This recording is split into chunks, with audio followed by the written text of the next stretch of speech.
મારું નામ વિહાન છે. મને આજે પણ એ દિવસ યાદ છે જ્યારે હું મારા લગ્નના 2 વર્ષ પછી ભારત પાછો આવ્યો હતો. ઘરના દરેક સભ્ય એરપોર્ટ પર હાજર હતા. મારો 1 વર્ષનો દીકરો દીપ પણ હતો. મારી આંખો મારી પત્ની ચારુની હતી, પરંતુ હું તેને ત્યાં ના જોઈને થોડો બેચેન થઈ ગયો. હું મારા પરિવારને પ્રેમથી મળ્યો અને મારો પુત્ર દીપને પ્રેમથી ઉપાડ્યો તો તે જોરથી રડવા લાગ્યો. વિહાન, મારી પાસે લઈ આવ, મને આપ. દીદીનો અવાજ આવ્યો તો મેં તરત જ ચારુ વિશે પૂછ્યું કે ચારુ કેમ ના આવી મને લેવા માટે, અને પછી આવી નાના છોકરાને પણ મોકલી દીધી. તું ચિંતા કરશો નહીં, તે તારા માટે ઘરે રસોઈ કરે છે. આજે બધા તને મળવા આવ્યા છે ને, તેથી તે ભોજન બનાવી રહી છે. હું મારી દીદીની વાત સાંભળીને ચૂપ થઈ ગયો. એરપોર્ટથી ઘર સુધી લગભગ 2 કલાકની મુસાફરી હતી. હું આખા રસ્તે દીપ સાથે રમતો રહ્યો. તે મારી સામે જોઈને હસતો હતો. બધું સારું લાગી રહ્યું હતું, પણ દિલ ઉદાસ હતું. કાશ ચારુ પણ આવી હોત. 2 વર્ષ થઈ ગયા છે તેને જોયા ને. શું ભોજન બનાવવું વધુ મહત્વનું હતું, મળવાનું નહીં? મારા દિલમાં કેટલાક વિચિત્ર સવાલો ઉઠી રહ્યા હતા. જ્યારે અમે ઘરના દરવાજા પાસે પહોંચ્યા તો ચારુ પહેલેથી જ કારનો આવાજ સાંભળીને તે ત્યાં પહોંચી ગઈ હતી. દૂરથી સામે જોયું તો દિલને થયું કે જઈને મળી લઉં, પણ ના, તે માત્ર દૂરથી જ સ્મિત કર્યું અને નાનકડી સ્મિત પછી તે પાણી લેવા ચાલી ગઈ. આખો દિવસ મહેમાનો આવતા અને જતા રહ્યા. પરિવારના બધા સભ્યો ખુશ હતા. મારા મિત્રો મને મળવા આવતા હતા. ચારુ રસોડામાંથી બહાર નીકળી શકતી નહોતી.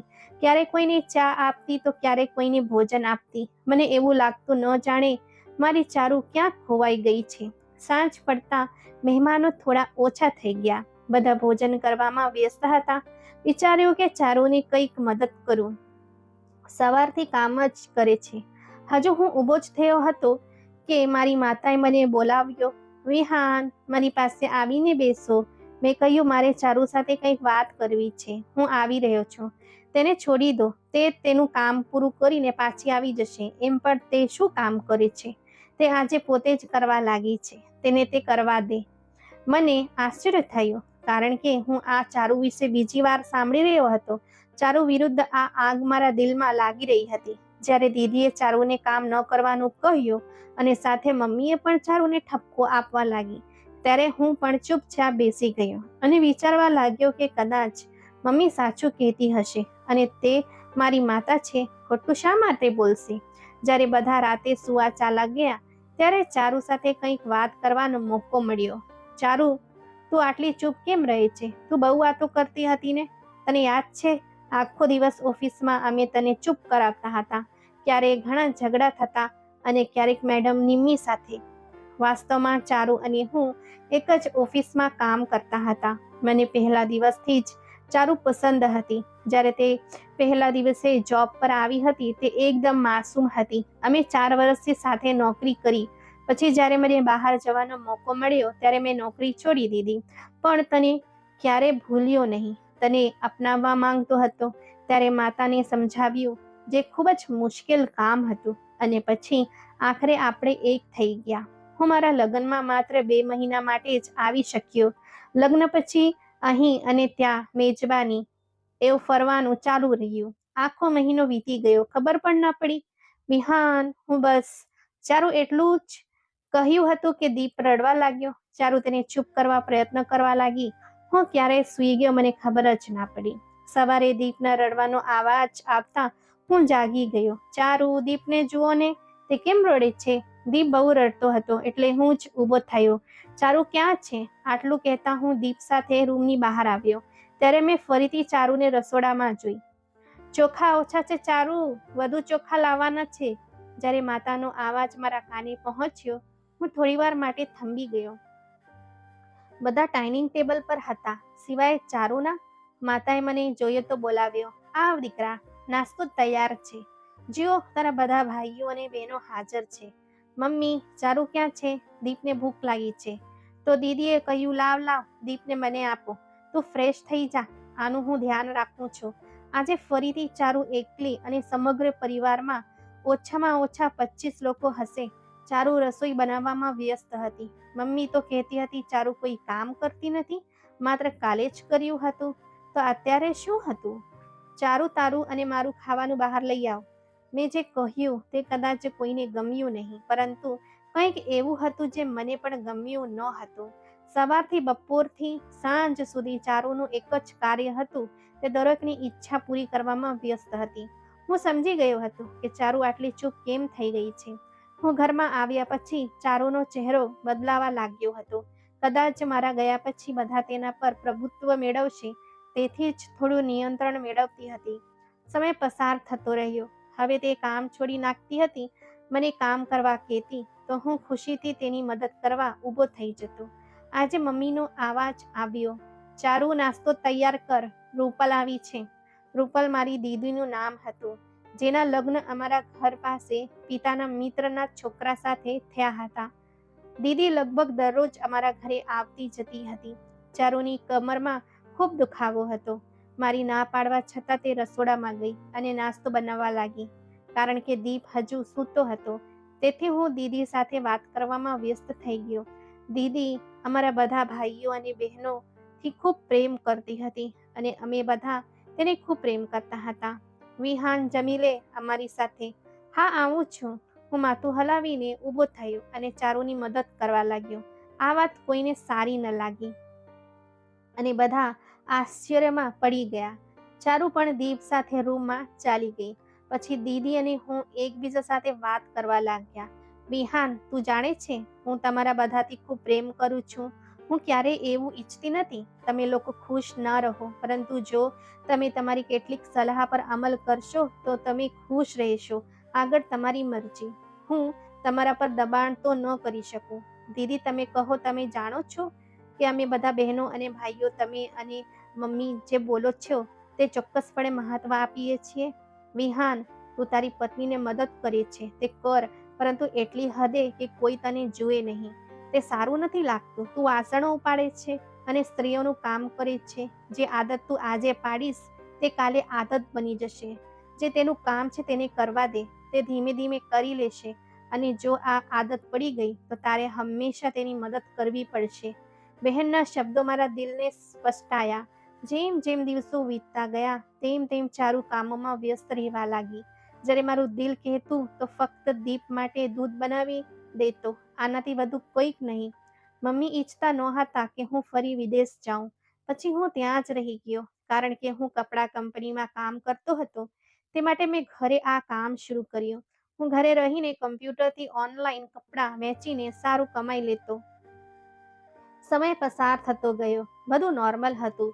મેં ક્યારેય ધ્યાન જ ના આપ્યું કે ચારુ શું કરે છે. જ્યારે મારા 2 બાળકો થયા ત્યારે જીવવું થોડું મુશ્કેલ બની ગયું. મારી બંને સંતાનો શાળાએ જતી હતી, પણ મારી દીકરી હજી નાની હતી. ત્યારે મેં અને ચારુએ નક્કી કર્યું કે અમે અમારા બાળકોને વધુ સારું શિક્ષણ આપવા માટે શહેર શિફ્ટ થઈ જાય. ત્યાં ચારુ નોકરી કરી લેશે અને હું ઘરે બેસીને મારું કામ કરીશ. દીદી સાથે મેં મારી બાબતોની ચર્ચા કરી તો તે પણ સંમત થઈ. એ ઠીક છે, બસ મમ્મીને ભૂલશો નહીં. હું મમ્મીને સાથે લેવા માંગતો હતો, પણ મમ્મી જવા તૈયાર નહોતી. તે મોટા ભાઈ સાથે રહેવા લાગી. હવે જીવન ખૂબ વ્યસ્ત હતું. હું આખો દિવસ સાંજ સુધી ઓર્ડર જ લેતો અને સાંજે તેમના જગ્યાએ મોકલી દેતો. ચારુ કામમાં વ્યસ્ત હતી અને બાળકો અભ્યાસમાં. એક દિવસ ચારુ નોકરી પરથી અચાનક પાછી આવી. તે ખૂબ જ થાકી ગઈ હતી. તે આવીને તરત જ સૂઈ ગઈ અને અમે બધા ભૂખ્યા રહી ગયા. ચારુ થોડી બીમાર રહેવા લાગી હતી. હવે તે જ્યારે નોકરી પરથી પાછી આવતી તો પહેલાની જેમ તેની તબિયત સારી નહોતી રહેતી. હવે બપોરનું જમવાનું સાથે સાથે રાતનું જમવાનું પણ હોટેલથી ઓર્ડર કરી નાખતા. ચારુ મને દરરોજ ડૉક્ટર પાસે લઈ જવા કહેતી, પણ હું કામને કારણે લઈ જઈ શકતો ન હતો. આમ જ વર્ષો પસાર થઈ ગયા. ના મને સમય મળ્યો, ના ચારુની બીમારી સારી થઈ. ખબર નહીં તેને શું થયું હતું. પછી એક દિવસ એવો આવ્યો જ્યારે હું બીમાર પડ્યો, જાણે મારો જીવ છીનવાઈ ગયો. ચારુ સિવાય મારી પાસે કોઈ ન હતું. મારા પરિવારના સભ્યો પણ હતા. તેણે મારી કાળજી કેમ ન લીધી? પછી મને સમજાયું કે હું ચારુ સાથે ઘણું ખોટું કરું છું. પરંતુ આ અહેસાસ કદાચ તે થોડા દિવસો માટે રહેતો હતો. ફરી એ જ જીવન જે હું ઈચ્છતો હતો. ચારુ ઘરે આવીને ભોજન બનાવે અને આખા ઘરની સંભાળ રાખે.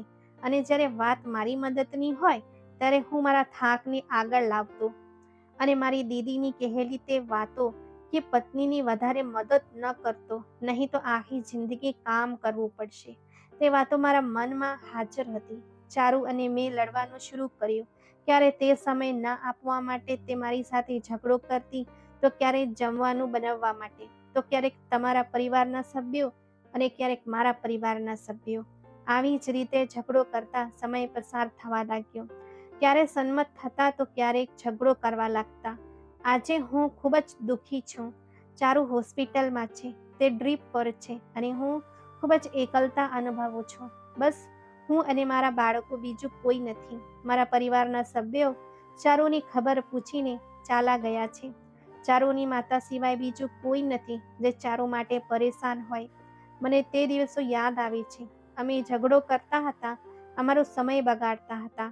ત્યારે મારી દીદીએ મને એ ન કહ્યું કે વિહાન, તારી પત્નીને મદદ કર. શા માટે? હું દરેક વખતે ચારુને ખોટી કહેતો હતો અને મને માત્ર એટલું જ લાગતું હતું કે તે કામથી ભાગવાનો પ્રયાસ કરી રહી છે. દરેક વખતે મને કેમ લાગતું હતું કે મારા પરિવારના સભ્યો જે કહે છે તે સાચું છે. મારા પરિવારના સભ્યોએ ચારુને બદલાવી નાખી હતી. ચારુ જે જીવન જીવતી હતી, મેં મારા શબ્દોથી તેની ખુશીઓનો નાશ કર્યો હતો. હું તેની ખૂબ કાળજી રાખતો હતો, પરંતુ પૈસાની મર્યાદા પ્રમાણે. ચારુ, તું પાછી આવી જા. હું તારા વિના જીવી શકતો નથી. તું મારા જીવનની સાથી છો. મારે તારી સાથેની જરૂર છે. તું સારી થઈ જા. આજે મને સમજાયું કે તે ભોજન પણ નહોતી બનાવતી તો શા માટે? થાકી જતી હતી ને. ખાલી ભોજન બનાવવું તે ઘરના કામમાં સમાવેશ થતો નથી, બીજું પણ કામ હોય છે. આ દિવસોમાં હું બહારથી ખાવાનું મંગાવી લઉં છું, પરંતુ હું ખૂબ થાકી જાઉં છું. આખા દિવસમાં હું 10 મિનિટ આરામ કરી શકતો નથી. ચારુ, તારી વાત સાચી હતી કે વિહાન, દુનિયાની નજરમાં ખાલી પુરુષો જ કેમ થાકે છે? છેવટે સ્ત્રીઓ કેમ ન થાકી શકે? શા માટે તેનો થાક વ્યક્ત કરવાની મંજૂરી નથી?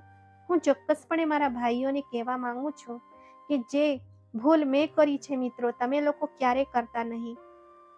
તમારી પત્નીઓ માટે સમય કાઢો, તેને સમય આપો, કારણ કે આ બધું તેઓને ગમે છે. અને જો તમે ઈચ્છો કે તમારી પત્ની યુવાન અને મજબૂત રહે, તો તેઓના વખાણ કરો. પુરુષો વધારે ગુસ્સો કરે છે, તેથી તેમની પત્નીઓ બીમાર અને વૃદ્ધ થવા લાગે છે.